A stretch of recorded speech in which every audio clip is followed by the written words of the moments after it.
Wait, so you gotta be quiet for the next 2 minutes? Mics are open. Is that on? Graphics there. Is that on? Okay.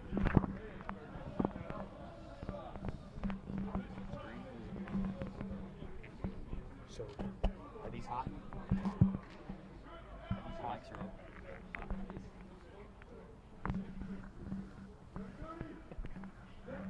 I guess come to them first, yeah? Alright. Stand up straight. We're almost there. Good. 30 seconds.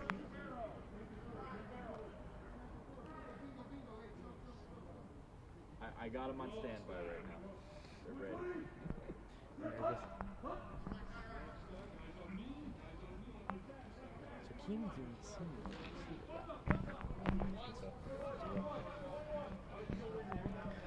Hello and welcome inside Washington-Grizzly Stadium for the final spring practice for Grizzly football before they welcome everybody into the stadium on Saturday for the spring game. Riley Corcoran and Eric Taber going to guide you through the next half hour or so. This Grizzly football team, Eric, there's been a lot of excitement, a lot of buzz, some change, of course, starting with head coach Bobby Houck, but there's just a lot of excitement around this team and program right now. A lot of excitement around the state of Montana, too. I mean, just having so many Montana connections with Coach Houck and the entire Grizzly staff has really got a lot of energy going in Missoula, and you know, it's carrying out to the field too. The practices here at Washington Grizzly Stadium have just been super energetic, and I think it's going to be a whole different kind of product on the field for the Grizz this fall. It's only fitting that Coach Houck, the 37th head coach here at UM, the records as you see on your screen, pretty phenomenal. 80-17, 47-6. I know you were part of this as well, Eric, but the theme, RTD. A lot of people asking, what is RTD? Return to dominance. That's the theme, and that's what these players are working towards every day. 7 Big Sky championships, and you know, also with Coach Houck, return to dominance on the field, of course, but off the field, he has a real great record of academic all Big Sky performers, 104 during his seven-year career here at Montana before. So, you know, Coach Houck likes to dominate in everything he does. It's not just you know, the X's and O's of college football. It's everything he does, and it's creating an environment of excellence here on the field at Washington Grizzly Stadium. When Coach was hired December 1st, there was a lot of questions right away. Who's he going to bring in? What's his staff going to look like? This time around, Eric, he was more patient. He wanted the right guys in that fit their role, and boy, does he have a phenomenal staff around him with a ton of experience. 200+ years of combined experience from, you know, Division II programs all the way up to the Notre Dames and the University, the Washingtons of the world. It really is an incredibly seasoned staff and experienced staff that have guided some of the best players in the nation. I mean, you look at players like Coach Brent Pease spent a lot of time helping out Kellen Moore out of Boise State. You know, one of the greatest college football players of all time. You know, Coach Bear at Notre Dame served under Tyrone Willingham. He was the associate head coach for a time at Notre Dame. Also coached under Mike McIntyre, at Colorado now. You know, coach of the year when he was at San Jose State. So just a wealth. I mean, we could go on all day. I mean, Tim Rosenbaugh, all his NFL experience. You know, he took you know, Eastern Washington back in the day and helped them build one of the best offenses in the FCS. Of course, came here to coach for the Griz and then went on to do great things at other schools.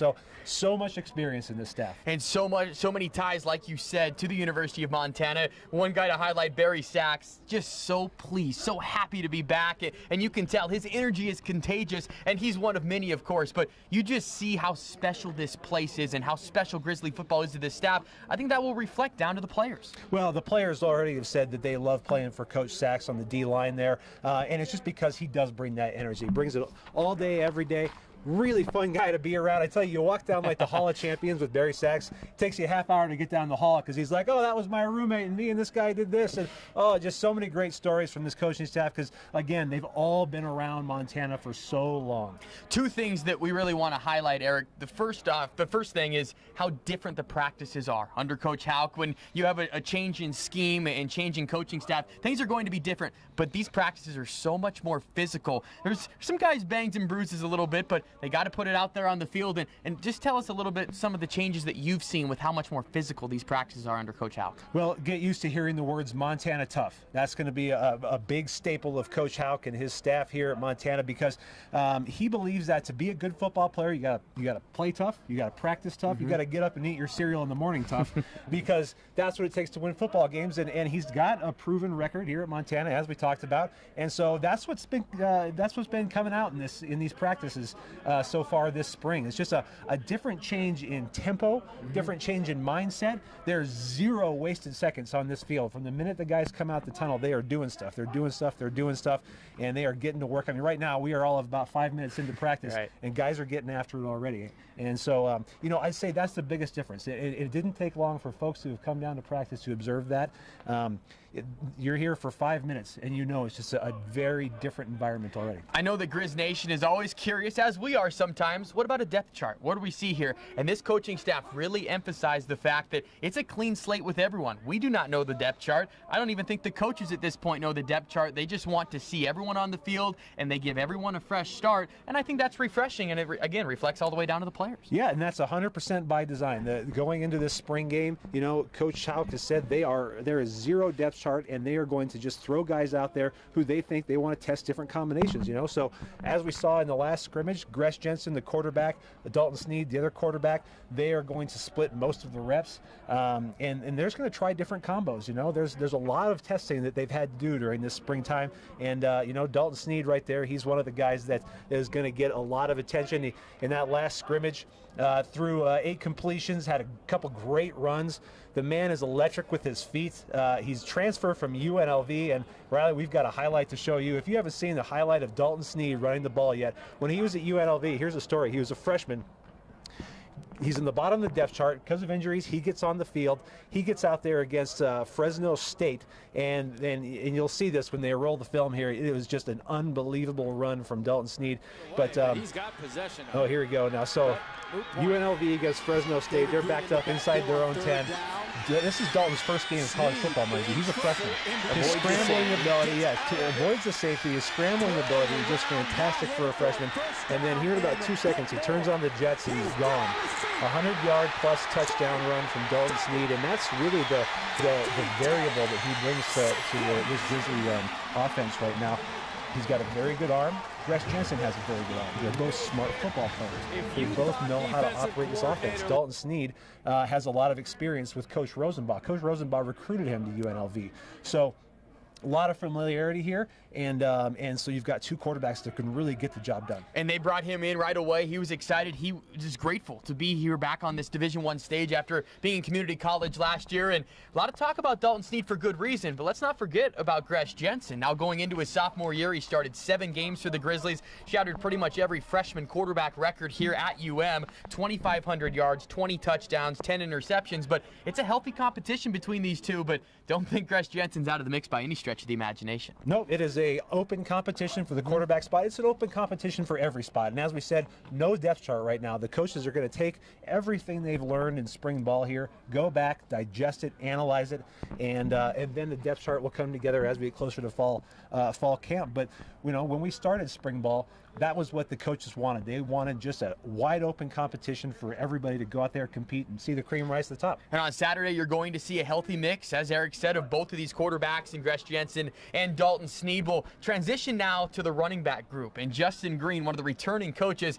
has to be excited about the horses that he has in his stable, so to speak. Adam Eastwood has been someone that has come in right away, impressed a lot of people with Jeremy Calhoun sitting out here spring, just resting up a little bit. But Adam Eastwood, he's going to make an immediate impact. He looks like a great first down back, and he's only a freshman, so he's got a lot of years. This is the deepest running back group I remember ever seeing at the University of Montana. You got guys like Ray Green coming back from injury last year, only a sophomore. He's going to contribute. Elijah Lee, number 24, you see there on your screen.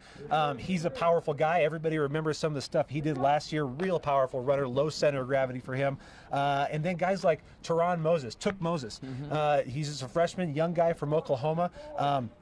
We said it earlier, he reminds me of the next Jerry Louis McGee. So expect to see him in a lot of return situations, a lot of special teams type thing.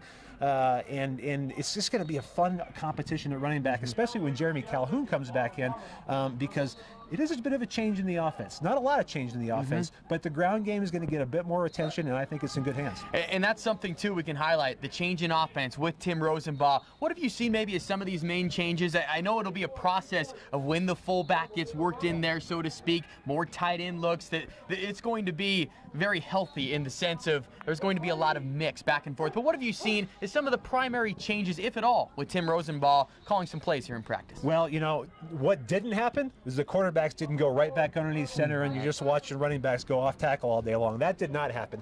Quarterbacks take a lot of snaps in the shotgun. At the spring game, you could probably expect to see a mixture of both. But, you know, the staff, when they came in here, I mean, these guys are smart enough to know that you can't take a square peg and ram it through a round hole, you know what I mean? So they're working with the staff that they have, or the pieces that they have, and you have a lot of really good pieces. Our receiving core, amazing. I mean, you've got guys like Keenan Curran, team's leading receiver, coming back. Jerry Louis McGee, everybody knows what Jerry can do. Justin Calhoun is going to be a very good receiver for this team. Already is a very good receiver. And then Sammy Akem, a freshman last year, tall, long, rangy, has the ability to make big plays, go up and get the ball. And you really saw that during the last scrimmage a week ago here at Washington-Grizzly Stadium. You know, the offense put out 85 points on the board during that scrimmage, right? Now, that's not because they were just running up and down the field. A lot of that stuff was situational, right, where a lot of red zone plays, that kind of thing. But the receivers went up and got the ball, and that's where they were making great plays. Good coverage, but they went and made plays on that ball. You highlighted 4 receivers. The other one that we didn't even talk about yet, Samori Toure. He's a guy that made a splash right away. 5 guys, the top 5 receivers are back on this year's team, and I think that's what's so exciting. We'll get to the offensive line in a second, Eric, but all of your specialists are back, running backs, receivers, quarterbacks as well. But Samori Toure, he had 3 grabs in the last scrimmage. All 3 went for touchdowns. Just seems he has a nose for the end zone sometimes, but another athletic wide receiver that this group has. Only problem might be just trying to get everyone on the field at the same time. Samori's grabs were each more athletic than the one previous. All of them went for touchdowns. He's fast, he's long, he can go get the ball. You know, he's just a special athlete, and I think the coaches are really going to take advantage of that. And we got 2 quarterbacks that can get him the ball. You know, and another guy we didn't talk about earlier with the running backs, Vika Fa'atuiese. Now, he's a linebacker. He's swapped over to fullback. We have a fullback in the mix now. Now, the fullback's not going to be on the field every single play, but Vika, Trace Letexier, both been getting a lot of reps at fullback. They're big physical guys. They can plug up some holes. How about just the athleticism of this group as a whole? We've seen a lot of position changes here in spring ball where coaches moved a couple guys to the different side of the ball. Vika Fa'atuiese, of course, in the mix there at fullback. But what's it say about just the athleticism of this team as a whole that, hey, we got to get our best athletes on the field. It doesn't matter what position it may be. We'll get to the offensive line in a second where moving positions around, it could be all over the board. Yeah, talking to Coach Kent Bear, defensive coordinator Kent Bear, he said that he just looked for ways to get the best athletes on the field. It started with Dante Olson. Talking about Dante Olson, they moved Dante Olson at the beginning of spring ball up to an edge rusher, defensive end type position. They liked him more back at the Mike linebacker now. So Dante's he's going to be a real amazing player for this defense. But they're just moving guys around. You know, we're talking about the offensive line. Dallas Hart, a guard for most of his career here, a junior. He's swapping over to center now. Now you talk to Coach Chad Germer, and he told you that, you know, coming in from high school, they knew that he could play center and or guard. So it's a real natural fit for him. He's working hard at that center position, and I think we're going to have a lot of success there. We'll transition now to the offensive line as a whole, and the one staple that's back, the one returning starter. It's amazing that he's only going to be a junior with about 22 consecutive starts coming in, but Angel Villanueva, he's going to be asked to lead this group, and Chad Germer has a lot of confidence in him that he can do that. But this offensive line group right now, I guess maybe still a work in progress, but the one mainstay, Angel Villanueva. Angel Villanueva will be a very good football player for this team. Already is a very good football player. The offensive line, long on size, short on experience. And, you know, guys like, Dallas Hart, we mentioned him, swapping over to the center position. Conlon Beaver, they love him. He's got a really high work rate to be at tackle. Brandon Scott, 6'7", 300-something pounds. And then guys like Colton Kintz, bit of a surprise this spring. You know, Missoula Big Sky product. Freshman from Missoula Big Sky getting a lot of reps in the offensive line so far this spring. Not a lot of depth there, so you know, freshmen are going to get some minutes. But Colton Kynes, big kid, he'll grow into the position. It's not like Angel had that, all that experience as a freshman. This is going to do nothing but help them in the long run. And when you look at it for this offensive line group, having to deal with some injuries, of course, and a little bit depleted, but in the sense, if there's one coach you can trust to get him back going, it's Chad Germer, and he's confident again in this group that they can certainly build it back up. Well, Coach Germer's been around now for 3 years, back in Missoula for 3 years. He played here, coached here several times, but he knows the landscape of the offensive line in particular. He's been recruiting guys this whole time, so you know, people talked about the offensive line being maybe a source of worry for this team. I wouldn't worry about the offensive line. We're glad you're joining us here on the final practice of spring ball. We'll take a short break and come back and focus in on the defense. Kent Baer, the new defensive coordinator, plenty to talk about here on Facebook Live from Griz football practice.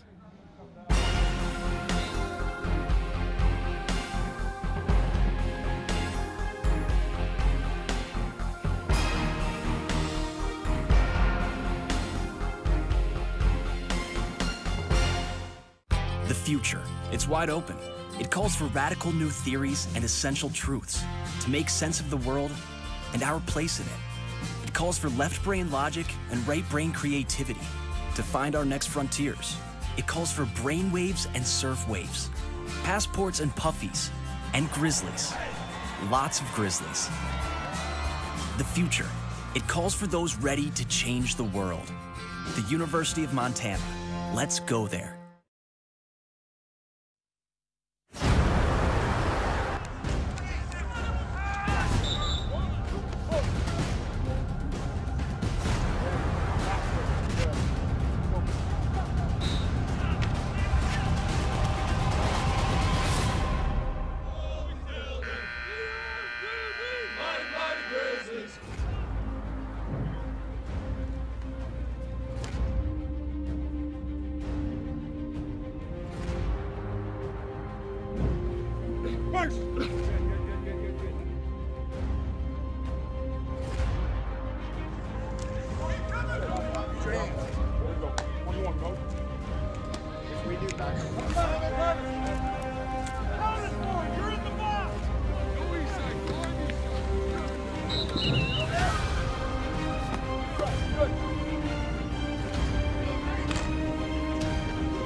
Griz Nation, here we go. Together we're going to return to dominance here. Go Griz. Let's get after this thing.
We are Montana. We are big skies with bigger adventures for getting spectacularly lost and finding yourself. We are far-out concepts and real-world experiences to answer the tough questions. We are field work and field goals, summits and slacklines. And Grizzlies, lots of Grizzlies. We are the leaders ready to change the world. The University of Montana. Let's go there. Griz fans, Bobby Houck here. I'm excited to be back coaching the Montana Grizzlies. We're working each and every day to get this program back where we all want it to be. I'm asking you for your assistance in helping us return to dominance. We have the technology to bring our quarterback club to any city in Montana, from Eureka to Glendive and everywhere in between. Your membership's imperative for us to get this program back where it needs to be, beating the neighbors, dominating the Big Sky, and competing for the national title every year. Visit gogriz.com/QB Club to learn more about how your donations can help our program. Go Griz, fight on.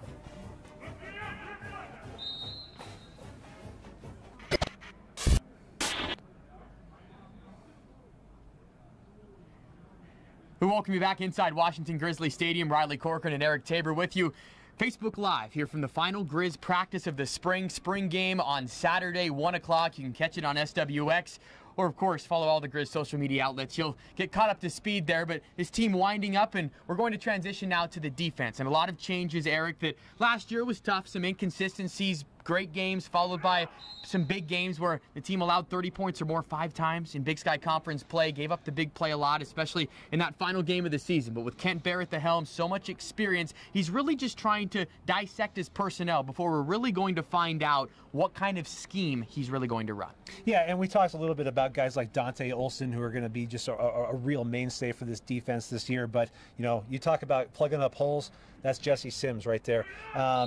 Corvallis, you know, down the Bitterroot product, he was supposed to go to Oregon State, decided to stay here at Montana, and he is going to be a real threat on the defensive line this year. And he's got a lot of help with him, too. Reggie Tillman. You know, you talk about a long line of great Montana defensive ends, and Reggie Tillman is the next in that long line of those players. You know, the coaches are real high on him. He's got a great work rate. We may not see guys like Dante Olson and Reggie play a ton in the spring game. You don't want to get guys banged up, but we do have a lot of experience on this defensive line, and David Shaw is probably the next real big surprise in this team because he's a massive unit. And David Shaw is someone that he might not stuff the stat sheet, so to speak. He's going to get, you know, a couple tackles a game, just plugging up the middle, but you cannot equate what he means to that defensive line because, hey, the middle is not there. They've got to go outside when you have someone that big. Transferred from Maryland, he has instant credibility, but he's someone, as you're watching Coach Houck round up the group right now, about ready to go into some individual drills. But David Shaw, someone, and I want to highlight a stud from Billings West in Braden Deming because he had a pretty good scrimmage last couple times out. 7 tackles in the last scrimmage, as you see. I believe that's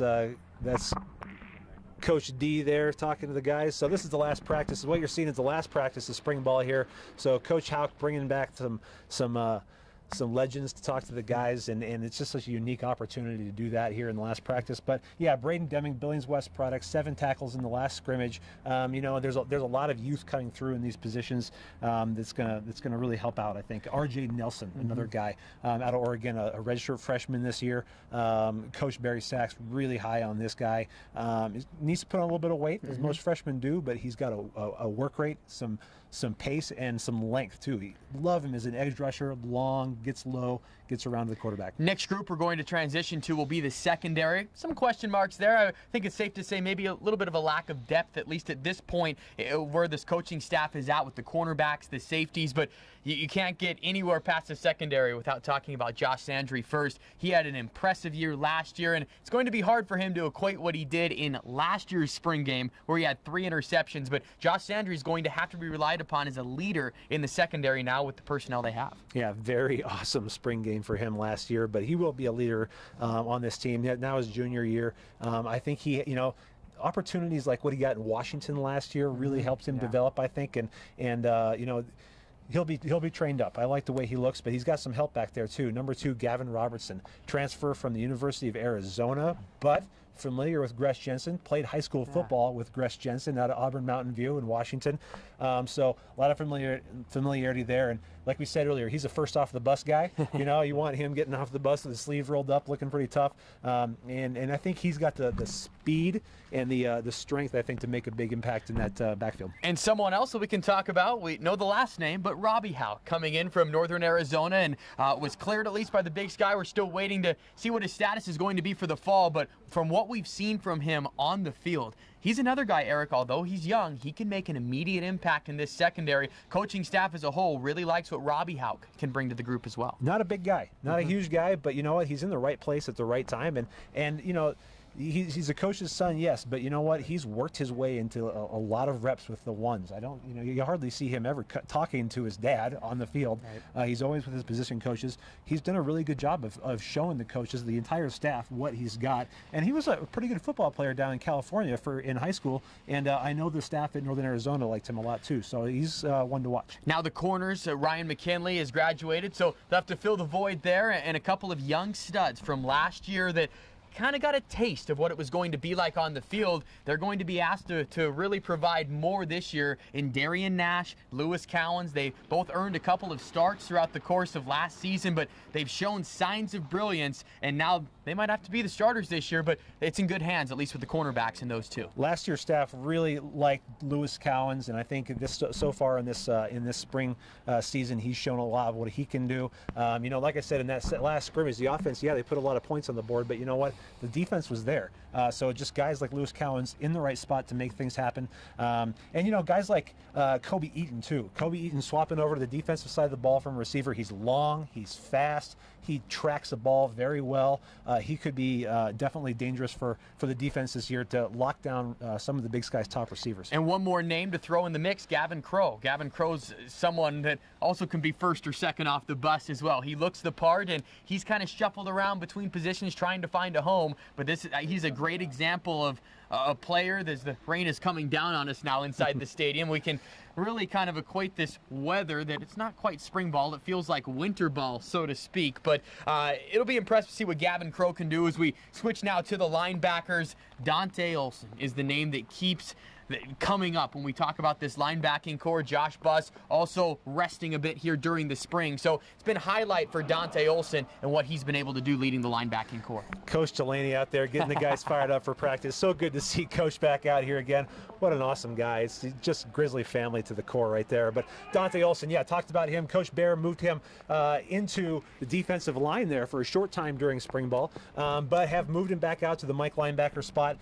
You know, he's physical. He's really a big guy. He's extremely fast. He's the special teams player of the year twice in a row for the Griz. The Houck family. Houck family special teams, so you know it's going to be good, right? So, yeah, he's going to be a guy that Griz Nation is going to get to know really well because he is just a physical pitcher. I mean, they've been looking forward to him getting on the field since he was a freshman here, and this year I think is going to be his breakout year. Speaking of freshmen, another in-state product that's making the waves here in spring ball, Marcus Wellnell. He has been pretty darn good.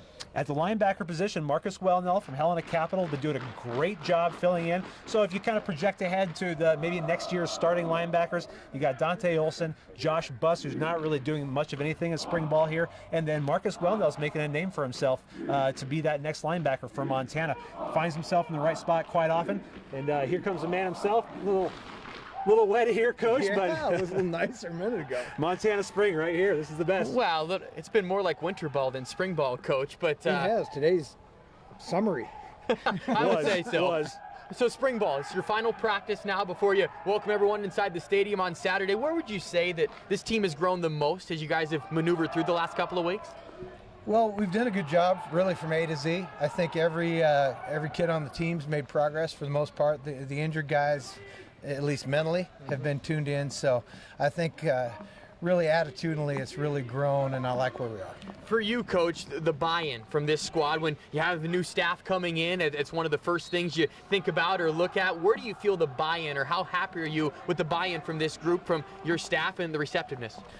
Well, it's probably the thing that's most exciting to me, Riley, is there's been no resistance from the guys on our team with what we've been trying to impart to them, what we've required of them, what we asked them to do, and they've just been all in, all of them, and we've had absolutely zero resistance, which is surprising, if not shocking.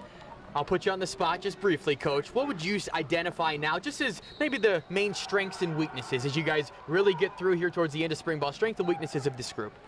Well, I think the wide receiver group is a strength for us. I think that the quarterbacks can be a strength for us. I hope they are. And then I think the defensive line. Those are the three areas where we feel like we can hang our hat, know we can compete at a high level. I think the other positions we're awfully young and awfully thin, and we've got some issues. And I mean, there's no use in hiding from it. We've got to acknowledge that, and we've got to find ways around it. Now we'll focus on Saturday a bit. Tell us what you want, at least for the format of the spring game, and how the 40 minutes or however many minutes that are going to be put on the clock are going to be deciphered, what you're looking for. Well, we'll go 4 quarters.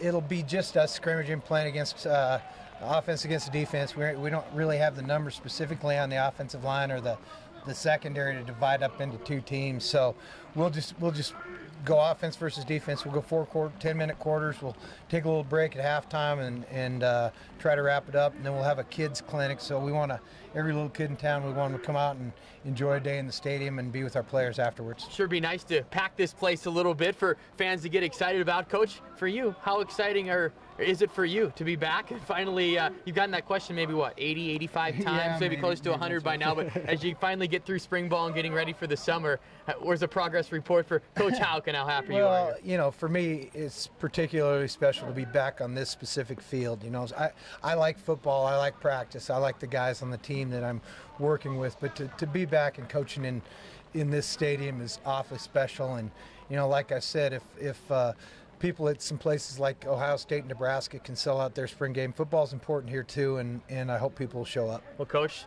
thanks for getting the rain to stop, at least briefly for now. Right, and hopefully we can doctor up for Saturday. We'll let you get back to work to practice. Thanks for coming by. Go Griz. Thanks, guys. Appreciate it, Coach. All right. Head Coach Bobby Houck leading this team as they're getting through their final practice. You can see how soaked we are. It was just pouring down for at least 5 minutes or so, but it's never too early to look at the schedule, Eric, before we wrap things up here inside practice. The schedule for next year, and that's why we made sure Coach went away. He probably doesn't want to talk about the schedule next year, but the non-conference right away is going to challenge this team.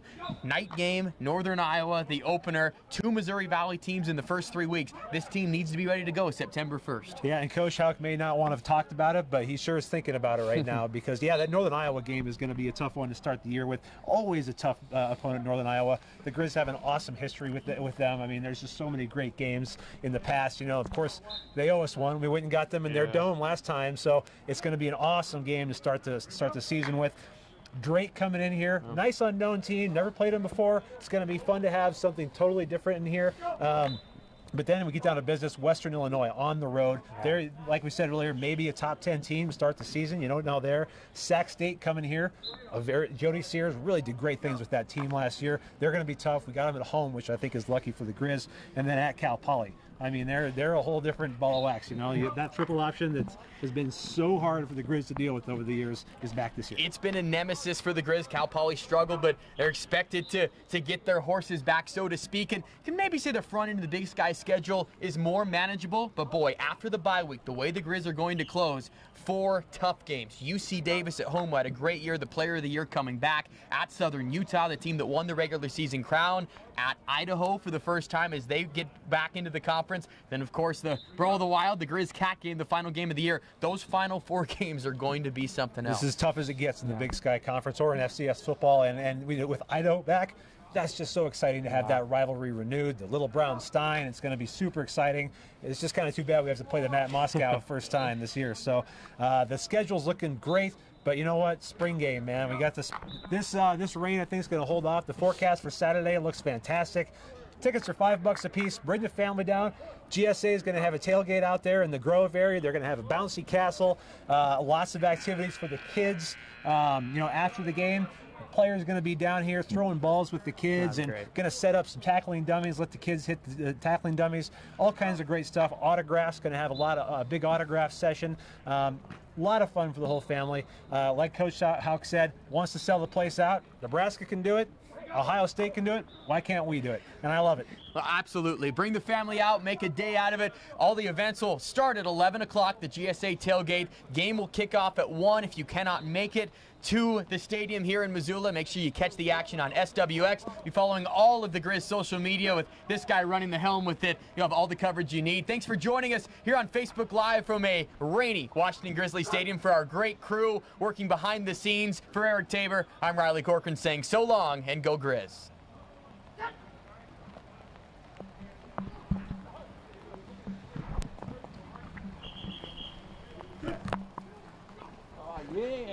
That was fun.